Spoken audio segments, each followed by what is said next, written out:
Hello Pisces, Sun, Moon, Rising, and Venus signs. Kamusta kayo? Sana pa'y nasa mabuti kayong kalagayan. Welcome back po sa Star Tarot.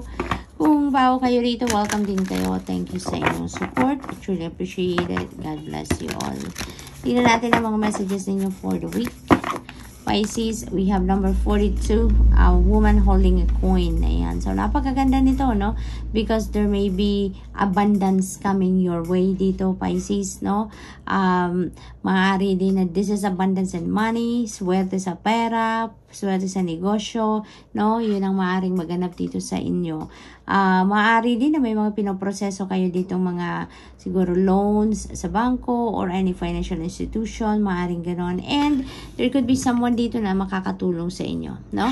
Maaaring meron isang babae dito na talaga namang tutulungan kayo. Maaaring this is the person na ang tawag dito, mag-expedite ng inyong pinoprosesong transaksyon, maaaring gano'n, no? Someone is going to help you out dito na maging mabilis ang transactions niyo or maging mas maayos, kumbaga, ang takbo ng kung ano man ang inaasikaso ninyong pangkaperahan or mga permit siguro sa negosyo, yung mga gano'n, ano? So, good luck.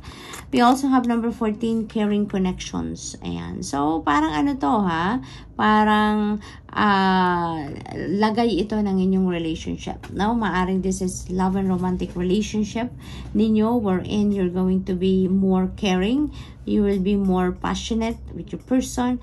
Maaring mas aalagaan ninyo ngayon ang inyong relationship, ang inyong person, yung pagpapakita ng concern, pagmamahal sa inyong person siguro ngayon ang iha-highlight ninyo or yung i-display ninyo, no? So, maaring gano'n ang sitwasyon.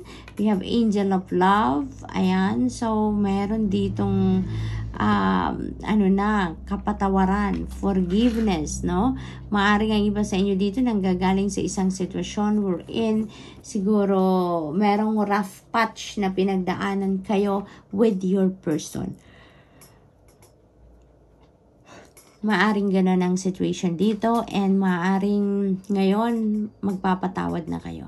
Maaring makakapag-usap kayo ng inyong person at maisasaayos nyo na ang inyong relasyon. Maaring gano'n. It is also possible na siguro ang iba naman sa inyo galing na sa breakup, no? Sa separation with your person. Maaring nanggagaling ang iba sa inyo dyan. You underwent your healing process na siguro at ngayon handa na kayo na magmahal muli or maaring na-realize niyo dito ngayon na mas kailangan ninyo na mag-focus muna kayo sa inyong sarili, self-love, no? Mahalin ninyo ang inyong sarili more, no? Maaring ganon before you open up yourself again and before you open up your heart for other people or for loving other people again, no? Maaring ganon ang sitwasyon dito for some of you. So, what else?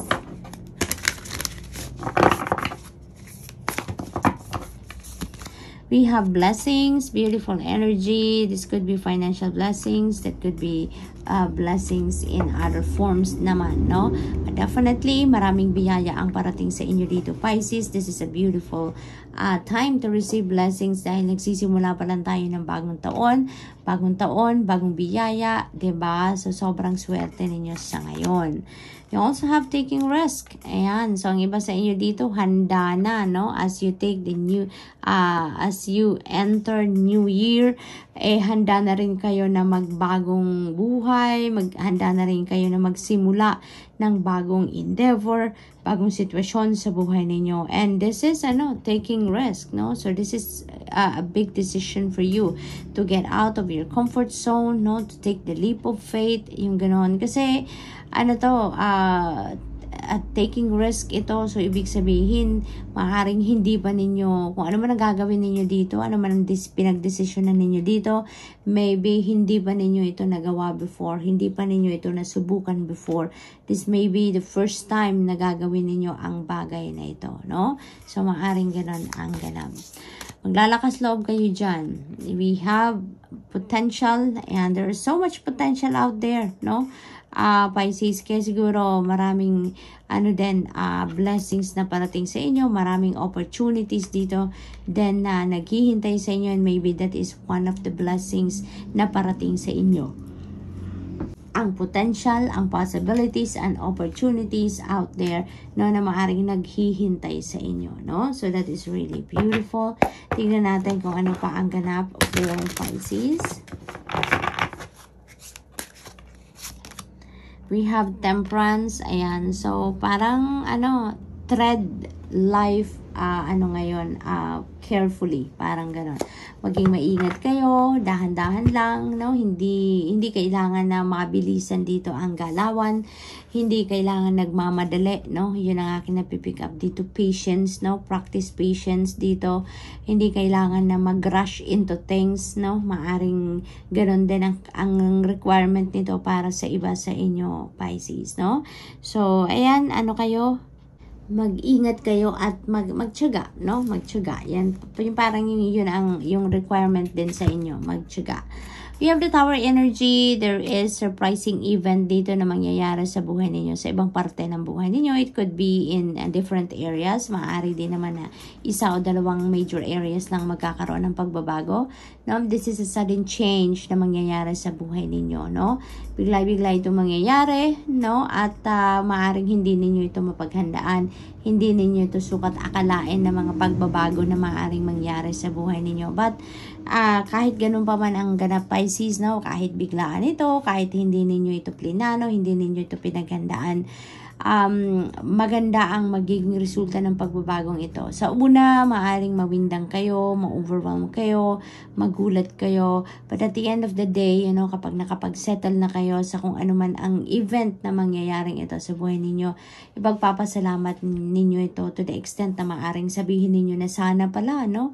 Matagal na tong nangyari. Sana pala, matagal na tong ginawa ninyo, no? Maaring ganun ang ganap dito. Kasi, you're going to be, you're going to be led towards your destiny, no? Yung bang ganun. So, kung saan, kung anumang klase, no? Ang event na ito na mangyayari sa buhay ninyo, dadalhin kayo nito doon sa lugar o sa sitwasyon, sa punto ng buhay ninyo where you will be aligned with your destiny na, no?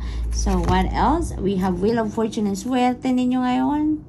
Pisces, napakaganda sa pagpasok pa lang ng taon o ng unang week pa lang ito ng January, you are going to be filled with blessings. You are blessed. Maraming pagbabagong mangyayari sa buhay ninyo. There are so many potential out there na naghihintay sa inyo, no, for betterment of your life. At good luck and good fortune are on your side as well. So, ang swerte-swerte ninyo. Marami talagang pagbabago sa buhay ninyo maaring mangyari ngayon. And yung pagbabago na yan is going to bring you positive changes, no? Magiging maayos ang inyong sitwasyon dito. Destiny is at play. This is the universe intervening in your circumstances. Kaya isa sa ayos ng universe ang inyong kalagayan sa buhay sa ngayon, ano? From bottom, ilalagay kayo sa top ngayon. Kumbaga, from dating naghihirap kayo sa kung anumang parte ng buhay ninyo, ngayon may kaginhawaan ng mangyayari, mararanasan nyo na yung breakthrough, dadating na dito yung mga solusyon sa problema, gagaan na ang inyong pagdadala or gagaan na yung pamumuhay, kumbaga, yung gano'n, ano? Yung mga nararamdaman, yung mga gano'n. So, good luck, Pisces, and that's all I have for you for the week. I hope nakatulong ang mga mensaheng ito in some way. Thank you for watching. Love and light. Namaste.